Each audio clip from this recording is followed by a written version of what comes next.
All right. Well, it's a treat to be able to hear from two men who come from families with huge legacies in the Cock Robin ice cream and restaurant chain. We will hear first from Tom Castanoli of Naperville, a grandson of Walter Fredenhagen, founder of Prince Castle and Cock Robin in 1931, and then Rich Baumgarten, whose family managed multiple Cock Robin locations in Cook and DuPage counties from the 1960s to the year 2000. Rich was also the owner and manager of the Wheaton Cock Robin from 1988 to 2000. So we're ready to hear some fascinating history and memories from the beloved Cock Robin stores. Tom? Right here.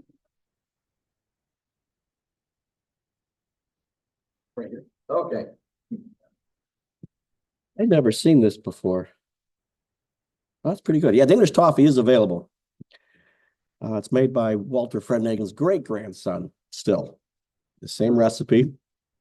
My grandfather, 1929, before the 1920s, he had a milk and ice business. People had ice boxes, so he delivered ice to their homes. And because there was ice, they kept the milk cold, so he delivered milk.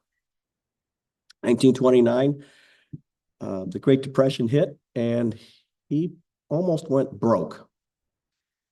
He sold his milk business to Borden Dairy for just enough money to get him out of debt. And he was able to hang on to his milk plant in Naperville, but he wasn't allowed to sell milk anymore. But he could make ice cream. And his very close friend growing up was Earl Prince. Both of them grew up in Downers Grove, Illinois. And Earl had an idea of opening an ice cream parlor in DeKalb, Illinois. And he did that in 1929. And it looked like a castle, and it dipped ice cream cones at a nickel a scoop. They weren't square yet.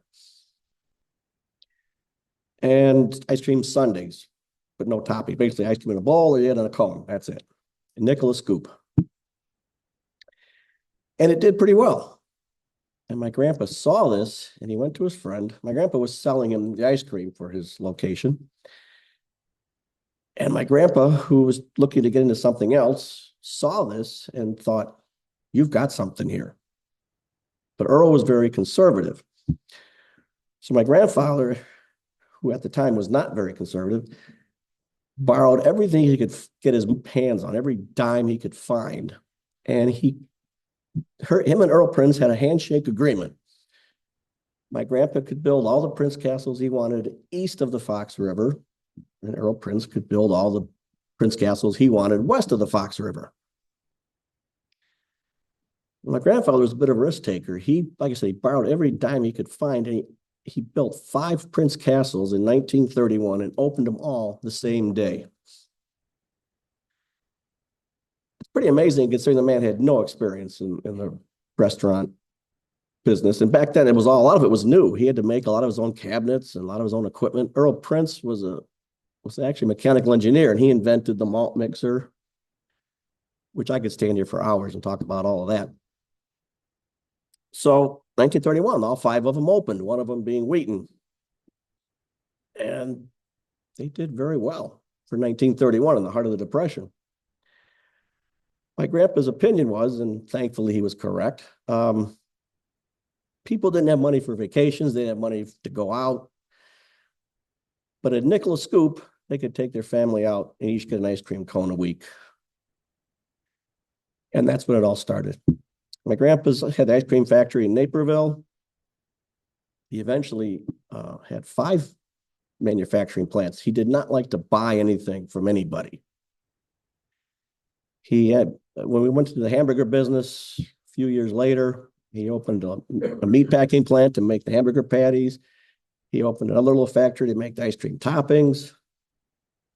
He bought 10 acres in Washington State near Seattle to grow his own strawberries because he didn't like the ones he was buying. Everything was made from scratch. You name it. I was cracking eggs at 10 years old in a bucket, for French vanilla ice cream. They're peeling bananas. That's what made it really special. By 1940, They were up to like 40 stores. By 1950, they had 50 stores, 25 each. Earl Prince had 25. My grandpa had 25. And they invented I heard the 1 in a million malt. That was their big seller. That name came from the movie with Sonia Henning in the 1930s. I think the movie was titled 1 in a Million. That's where Grandpa got the idea. Earl Prince was the engineer. My grandpa was the merchandiser, and they were a great pair. Earl Prince designed the stores. If you see those see-through ice cream cabinets, that was his invention, actually. Before that, they didn't have anything like that. Unfortunately, making things from scratch over, 50 years, by the 1970s, the late 70s, we couldn't compete making our own products anymore. And my grandfather lived in 1993. He was 97 when he passed away, and he ran everything up until he passed. That's good and bad. I won't go into that. Have any questions? I could talk all night on this. Keep talking? Okay. Besides the square ice cream scoop, where did that come from? That was my grandpa's idea. Dipping ice cream is when you dip the round ice cream, you can dip all your profits right away. You can just, you got to make them all the same size or you could lose money. So Grandpa thought a square scoop in a square can like we have on the table, portion control, 2 ounces of scoop every time. And that's where the square scoop came in. He always thought he should make a square ice cream cone, but he decided not to do that. The hamburgers. I'm not exactly sure where he got the recipe. As y'all remember, the burgers were kind of like White Castles.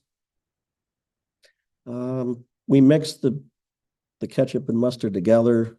That was done to save time, but that became one of our signature items.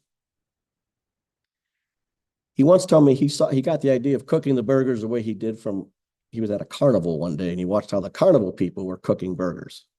And that's where he got the idea. 1955 is when he decided to change the name.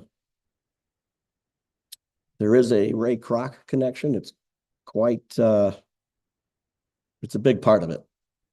Ray Kroc ended up owning a third of the name. Earl Prince still owned a third of the name, and my grandpa owned a third of the name by 1955. It's a long story. If you want to hear it, we got to tell you sometime. My grandpa, to be honest, didn't like Ray Kroc. And he decided it was time to go off on his own. And that's when he decided to change the name. Where did the name Cock Robin come from? A lot of jokes on that one. I grew up hearing all of them. He decided to have a contest with all his stores, all 25 stores, with all his employees, to give suggestions for a new name. And if he picked one of your name, you and your family get a week's vacation to Florida. So it was a name contest. They got hundreds of names, suggestions. Excuse me. And you say, well, where did Cock Robin come from? He put a board of 5 individuals together to decide which was the best name. It was his son, my dad, his nephew, John Fredhagen, that was his nephew, a couple other people to decide on the name. Well, none of them could come up with a name. They couldn't agree. So Grandpa said, I'll give you 1 day. Give me a name. One of the people on the committee had a cottage that was named Cock Robin. And somebody made a joke. I'm not kidding this. I'm not making this up. Someone made a joke and said, wouldn't that make a funny name to call it? And they all laughed. And they were cracking up over this name. Grandpa comes out of his office and says, what's this all about? Well, we were thinking of the Cock Robin name. The guy's name was Mark Schmidt. His cabin's named Cock Robin. And Grandpa said, you know what? I like it. It's so bad, it's good. And that's where it came from. He didn't have to send anybody to Florida. He probably didn't want to pay for it. So that's where the name came from. That I'm not making that up. That's a true story. It took about 4 years to switch them over from Cock Robin to Prince Castle. And that's a real tricky thing to do, as the professor will probably tell you, to change your company name and tell people, oh, it's the same, but a new name is not easy. So what they did, they kept all the half gallons and pints in the Prince Castle logo for the first 3 or 4 years and eventually switched it, and it worked. As they switched them over, my grandpa was in New York one time and he went to one of these automats. Is that what they're called?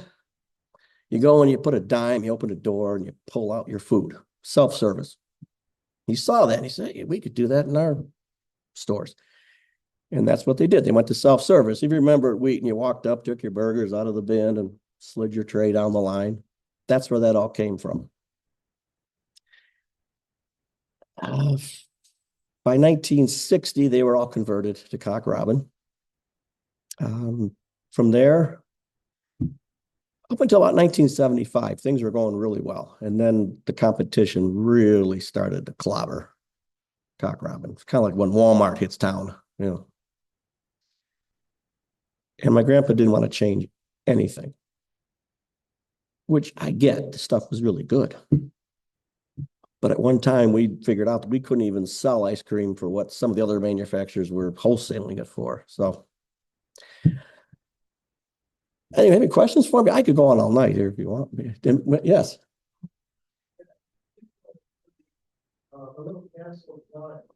Well, that was Earl Prince. His name was Earl Prince. So he came up with the name Prince Castle.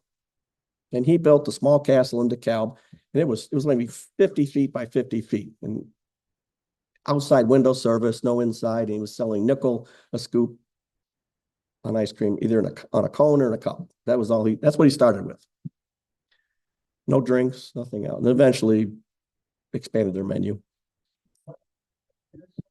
And no, White Castle was actually 1928, I believe. But they had nothing, there's no link whatsoever. Yeah.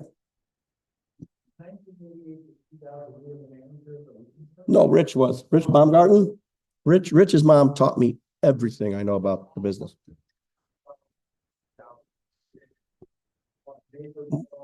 Yeah. Most of them had closed by 1990, actually. Maybe 4 or 5 stayed open till 2000. But we stopped making ice cream in 1984. We just couldn't afford to do it anymore. Mm-hmm. Not so much in the ice cream business, as much as you got to remember, he was a very smart man, and I thank him. He owned all the land his store sat on. And that was what he put his concentration on, because that was, in his mind, he would buy a piece of land, like I believe he did it at a Wheaton store. He'd buy a piece of land, break it up into 3 lots, sell off 2 of them, and keep 1 for his store. And he was really a real estate guy in the ice cream business. So by 1990, the ice cream business was just so hard to keep going, but he still had his real estate. And he went to work every morning up until the day he passed away. He had an 89-year-old secretary with a manual typewriter in the ice cream factory in downtown Naperville, and he wouldn't sell it to anybody. And they offered him enough money for all of us to retire, and he wouldn't sell it. And when he passed, they found the property was extremely polluted. So my family, we donated it. It's a park now. It's called Fred Hagen Park in downtown Naperville. It was cleaned up, though. The pollution was gone. My grandpa didn't pollute it. Well, he kind of did. So yeah, yes. That was my grandpa. My grandpa was all the names like One in a Million, Silver Star Soda, Top Hat Sundae, the Blizzard. We had the Blizzard long before Dairy Queen. In 1952, Dairy Queen came out with their Blizzard. It was Prince Castle then. Prince Castle sued Dairy Queen to get rid of that name. And Dairy Queen was pretty small then, so they won. It was about 1982, Rich. Don't you remember about that time? Was the Blizzards came out again for Dairy Queen? Well, now they're worldwide and we're down to 20 stores. They told us to get rid of the name. And we could have won if we wanted to fight. Yeah, good luck. If you want to spend about $1 million in legal fees. So we decided to drop it.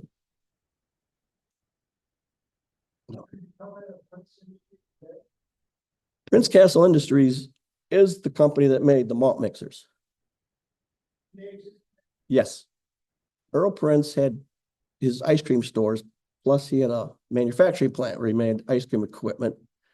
Most of it in the 30s and 40s was the malt mixer that he produced. And he hired Ray Kroc in around 1940 to sell his malt mix around the country. Have you seen the movie Founder, I think it's called? And Ray Kroc bought Prince Castle Manufacturing Company from Earl Prince in 1955. And that's when now there was 3 owners of that name. And Grandpa didn't like Ray Kroc, so he took off and changed the name.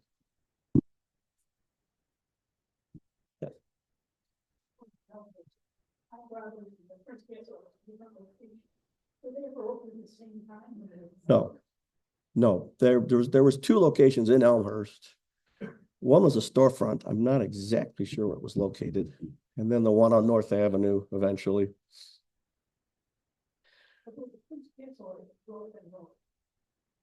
That's the one. That's the first, I believe, the first Elmhurst location. 1950s, when they bought the land on North Avenue. He tried a small version one time, like those photo mats when we were in this, one person standing there handing out ice cream through a window. That didn't work out too well. There's no other questions for Tom. We can ask questions at the end too. We can have Rich come up and talk about management of those.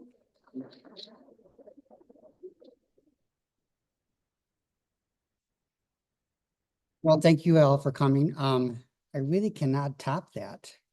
Like I talked to Tom yesterday and we said we could talk for hours and hours and hours on this, just because of the memories. With my family alone, my aunt started managing a cock robin in Oak Park River Forest. That was in the middle 60s. My mom went to work for her. My mom took over the Melrose Park cock robin. 4 of my siblings, we worked at the cock robin. We managed other cock robins.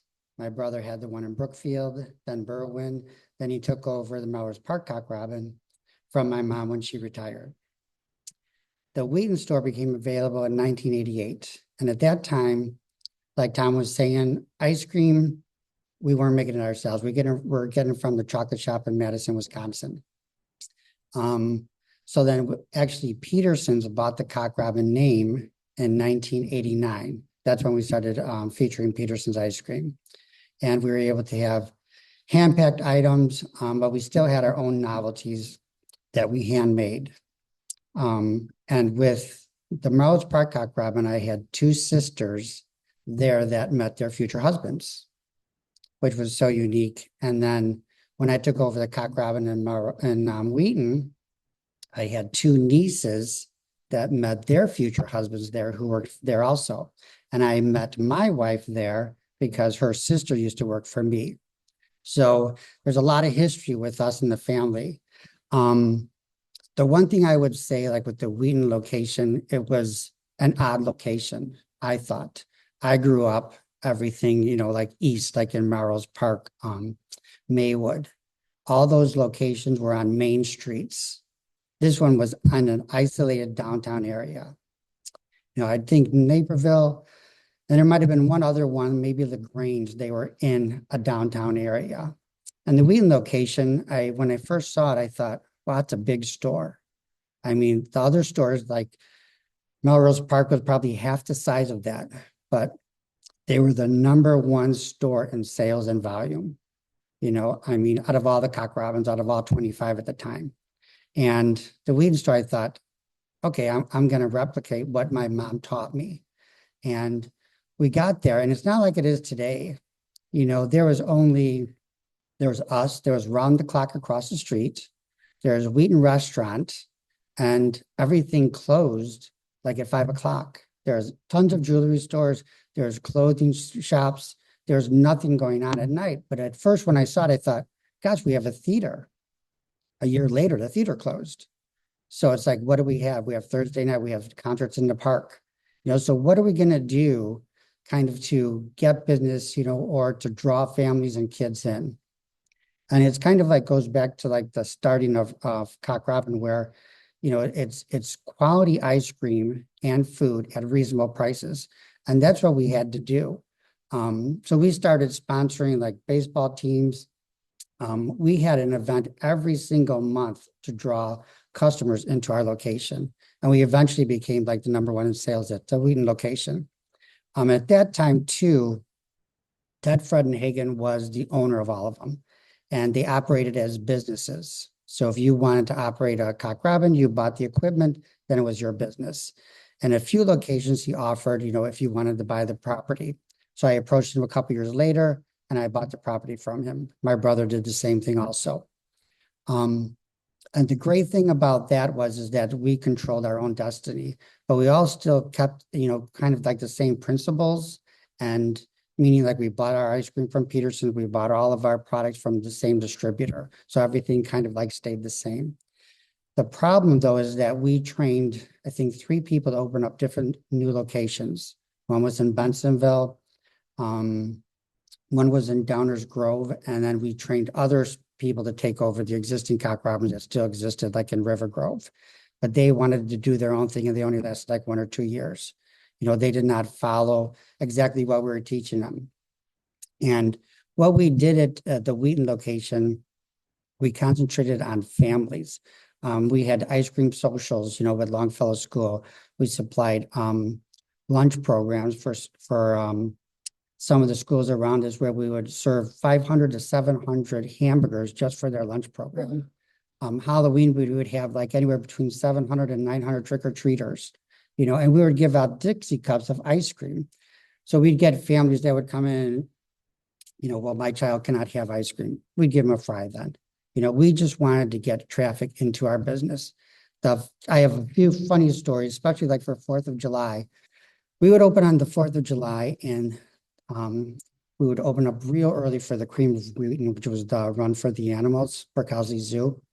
And the reason being is not to make the money, but for the 4th of July, our store was packed with strollers, kids, and mom every time the fire trucks went by.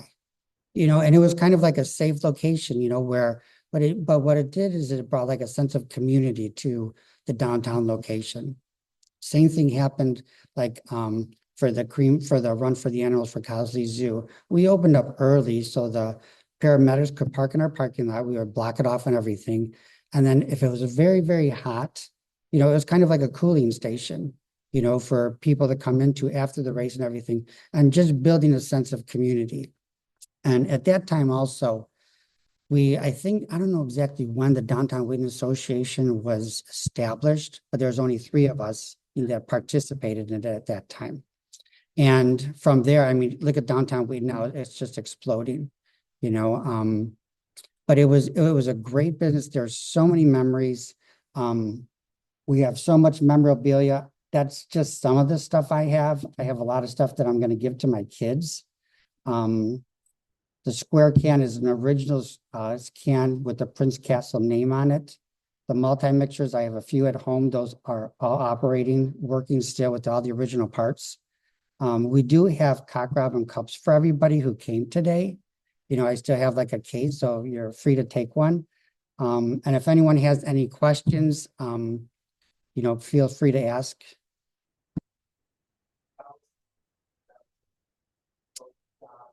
Correct, yes. For a while. And things got like later, but I feel like there was someone else before Shane's died. There wasn't, the gentleman who approached me was from Powershurst, Ben Fulton, and they bought the architect to the north. And they planned on buying the building to the west and they wanted to buy the AT. They wanted to develop that whole block. But then something fell through where they weren't able to do that. But Shane, actually, it was a relative of someone who worked for Ben Fulton. So that's why they opened up Shane's Deli. Yes. Talk about it, that stuff in my mind is the only places where you can order a malt or a shake and they custom blend for you, mix with them. Correct. The one, go ahead, I'm sorry, go ahead.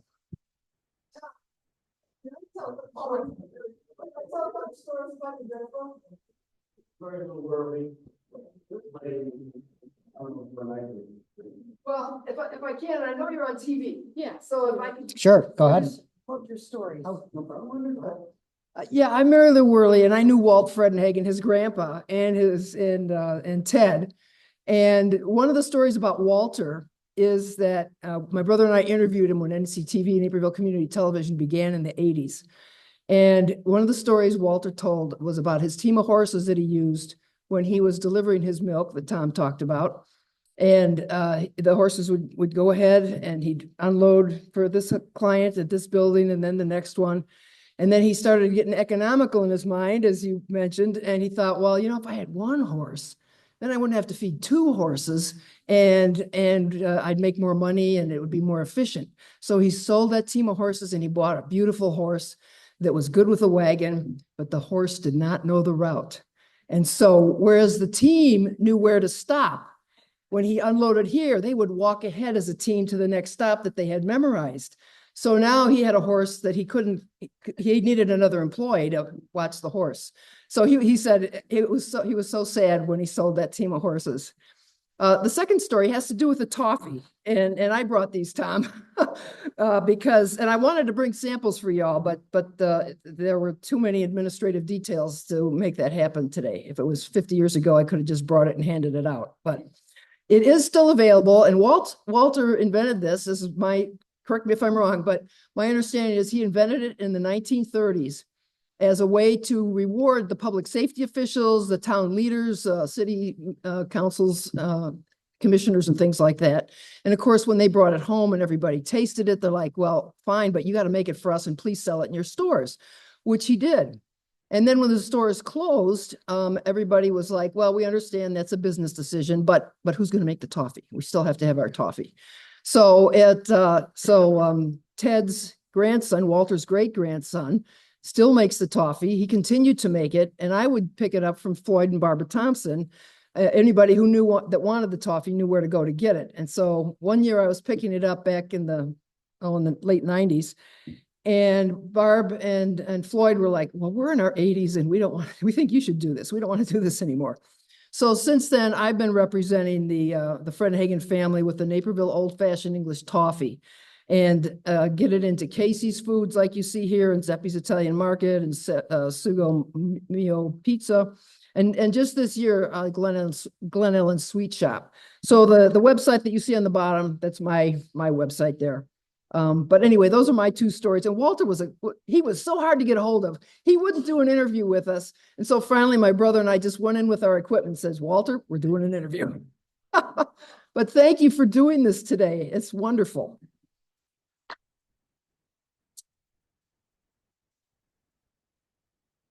That reminded me of something, Mary Lou. The toffee recipe was actually my grandpa's uncle's recipe from an ice cream shop that he owned here in downtown Wheaton.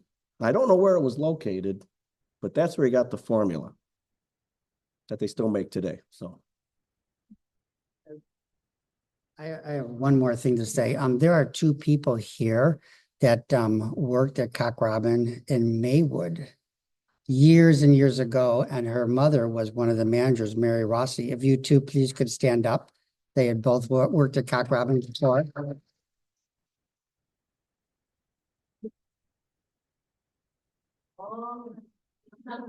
The one thing too, like when Tom was talking about the quality, like our Silver Star soda, you think like, oh, it's just seltzer water, syrup and then you add the ice cream to it. There was more to it than that. Their recipes were just outstanding.